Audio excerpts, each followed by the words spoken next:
Hey there, Jimmy the K with another installment of the Jimmy the K Sports Show. I know it's been a couple of weeks, if not 3 weeks maybe, since our last show, and I apologize, but I've got an excuse. I'm almost certain my computer was bugged, so I think we've got those niches fixed. We're ready to rock and roll, and I'm ready to get back to you each and every Saturday night at 8 p.m. Central Time. A little bit earlier than what we're used to, but it helps with the editing the videos and putting them up and putting them on Facebook and other assets of the show. And it gives me an opportunity to sit down with the family and cool off for the rest of the evening. So tonight's show will probably be a little bit shorter than normal, maybe 15 minutes or so, if that long. A couple of topics that I definitely want to get to. One being the topic of Tony Stewart hitting and killing the sprint car driver Kevin Ward Jr.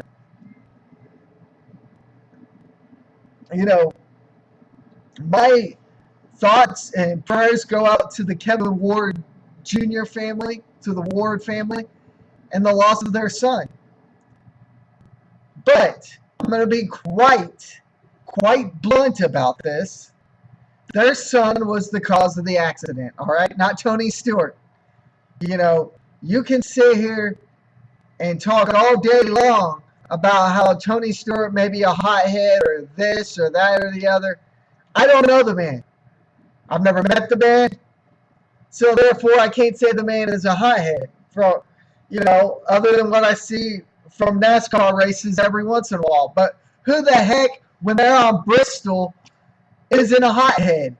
It's kind of like driving in the city of Houston or in the city of Dallas. Who isn't a hothead? So, with that being said, the immaturity of Kevin Ward Jr. is what caused this accident. What caused his death, ultimately. It was not that the Tony Stewart gassed it and really meant to hit the kid. There was no intention to hit Kevin Ward Jr. from Tony Stewart by any means. Stewart is so broken up by this that he has not competed in a race for the last 2 weeks. He's sitting out this week. Jeff Burton is sitting in his place. All right? If Tony Stewart was that bad of a person, he wouldn't be sitting out races. He'd be on the racetrack and wouldn't give a flying rat's hiney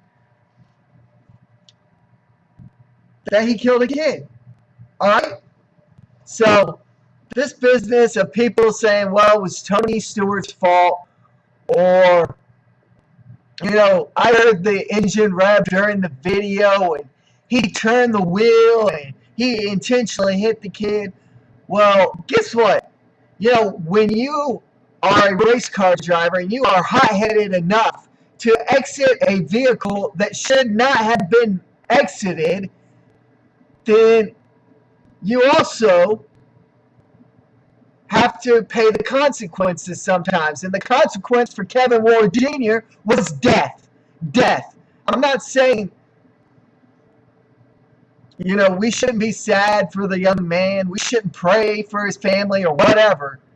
But what I'm saying is the immaturity of Kevin Ward Jr. caused this accident.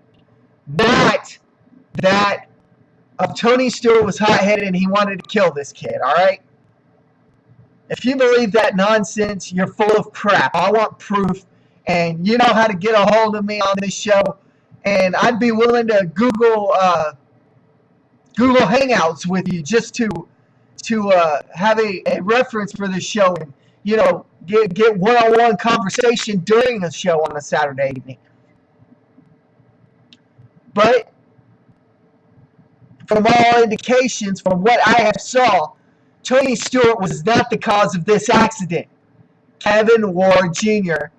and his immaturity 20 years old, yes, you're immature, was the cause of this accident in this race. Period. End of the discussion. There should be no investigation. I don't care who you are. All right? All right?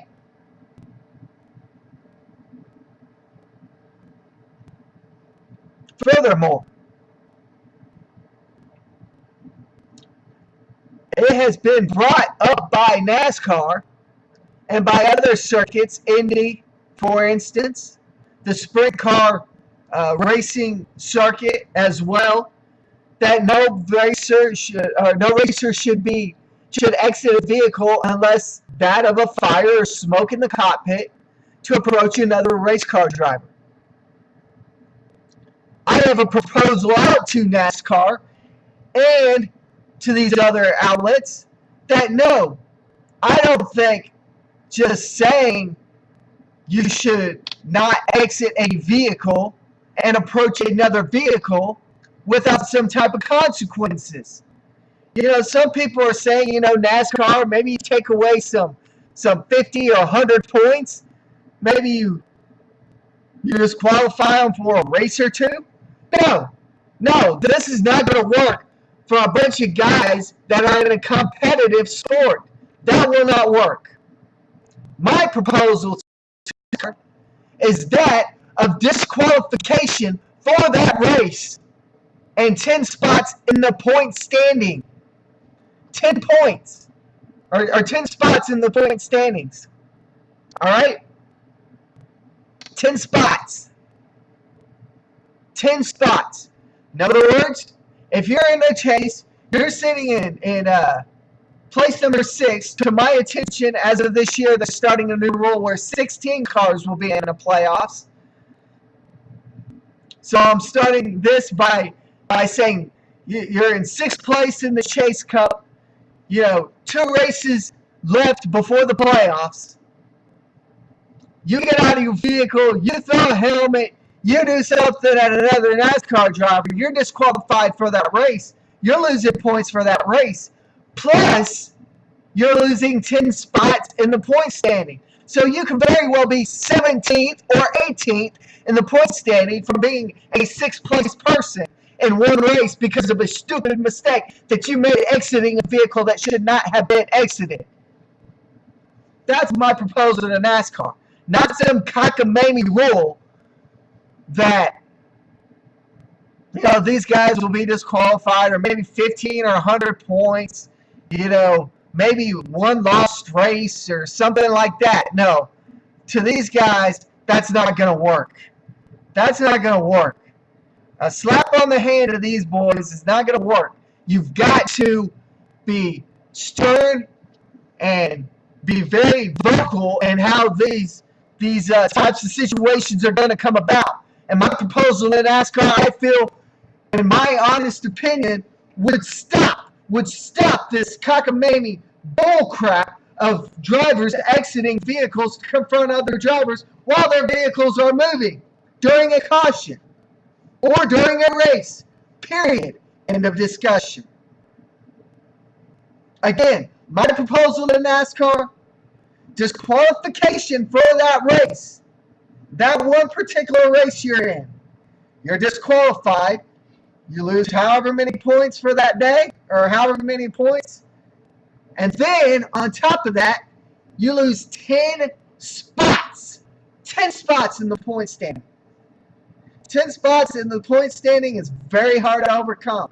I do not know who in their right mind, after 2 or 3 races, or after 2 or 3 times doing this in a season, let's say 7 weeks into a season, a guy does it 3 times, he loses 30 spots in the point standings. He may be in first that first time he does it. He may be in 5th the next time he does it. He may be in first the next time he does it, but he's always outside of that top 10, sometimes outside of that top 16 playoff window when this happens. This will bring attention to NASCAR fans and to NASCAR racers then yes, we realize this is a competitive sport. Yes, we realize bump drafting is part of the racing experience. We understand that wrecking's going to happen. We understand that you're hot-headed. But let's not bring this crap out on the field or on the racetrack. Let's leave it in the garage areas. Let's leave it away from the moving vehicles. Want to get into a fist fight? Fine. Get into a fist fight after the race in the garage areas. Or away from the moving cars in each other's hauler or whatever.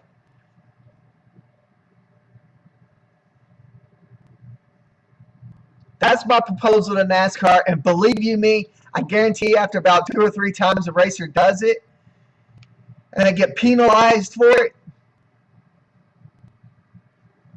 it would stop. It would definitely stop.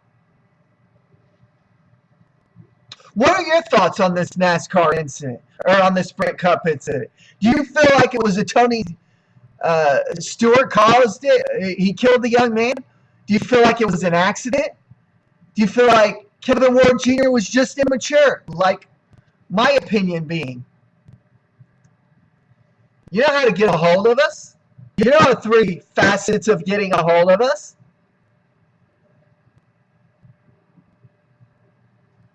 Get a hold of us. Let us know what your thoughts are on this situation.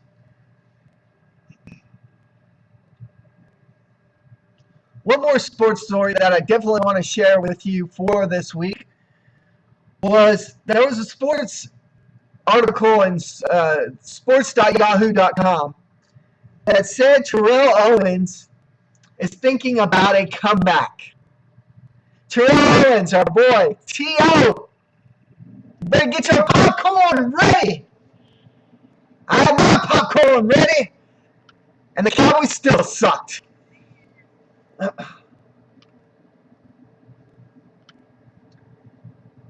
Do you think Terrell Owens can make a comeback? My opinion, no. Terrell Owens will not make a comeback. He's too old. He's too fragile. The first hit somebody nails him, he's going to walk off the field, cry like a little girl, as usual. Better get your popcorn ready. Better get your popcorn ready. My favorite lines from him being a Cowboy. Better get your popcorn ready. But yet those games, we lost. Yes, you heard me. We lost. L-O-S-T. L-O-S-T. We lost. Lost. Okay? Terrell Owens, no, I'm not getting my popcorn ready, and no, I'm not going to watch you come out of retirement because that would be a joke. Joke with a capital J-O-K-E. Joke.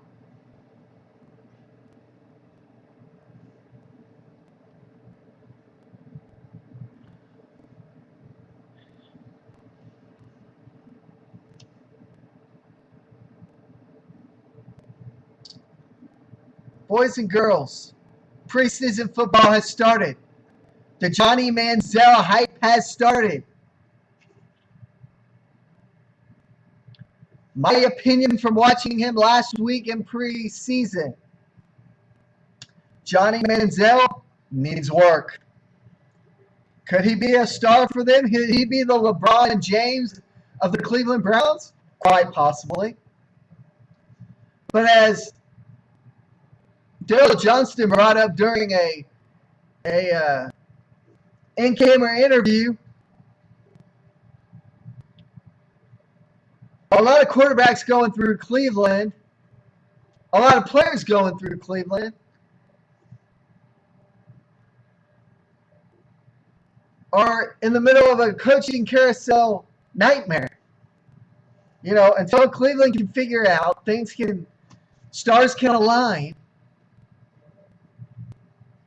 People like Brandon Weeden, Trent Richardson, those guys had a hard time making it in that organization. Is Johnny Manziel a special player? Does he have skills that some football players have? Yes, he has skills that some have, some skills that some don't have. But again, I will tell you, as I've said all along, Johnny Manziel, in my God honest opinion, will not be the savior of the Cleveland Browns, but yet alone be the next Tim Tebow, Brandon Weeden, Trent Richardson. And I'm not saying Brandon Weeden is a fluke, because, it's very well could be that Weeden just needed a change of scenery. Right now, he's the backup to Tony Romo in Dallas. He showed through preseason that he can be a pretty good quarterback, making things happen for the Dallas Cowboys as a backup quarterback. But do I think Johnny Manziel will be their savior? No. Do I think Johnny Manziel could prove me wrong? Yeah. Will I sit here on the show and eat crow in front of you if he does? Fine, I guess. Maybe not crow, maybe quail wraps. Quail wraps. Definitely plenty of quail wraps if I had some quail. I know a few of y'all friends of mine that are watching this show, quail hunt. Send me some quail my way, would you? I need to make some quail wraps. Oh, man. Well, with that being said, I kind of wanted to make this week's show a tad bit shorter than normal. We'll kind of expand it in weeks to come as I get back into the routine of things and the computer gets back off the fritz of being virus to death. But this week was going to be a tad bit shorter show. I thank you for watching each and every week. I am your host, Jimmy the K. I'm with you each and every Saturday, now at 8 p.m. Central Time. Yes, 8 p.m. Central Time. That's 9 o'clock Eastern, 6 o'clock Pacific. Please join me, Jimmy the K, each and every Saturday night, 8 p.m. Central Time, here on Ustream. I am your host. You know 3 ways to get in touch with me. You can email me at allaboutsportszone@gmail.com, all one word, allaboutsportszone@gmail.com. Or you can like our Facebook page at facebook.com/allaboutsportszone. Or you can message me if you're a friend of mine on Facebook, a personal friend of mine on Facebook. Message me any of your thoughts, comments, questions, concerns about the show, and I'll put your questions on the show because you are what makes this show happen each and every week. I am your host, Jimmy the K, and until next Saturday, 8 p.m. Central Time, 9 p.m. Eastern Time, and 6 o'clock p.m. Pacific Time, I am your host, Jimmy the K. Until next week, peace out.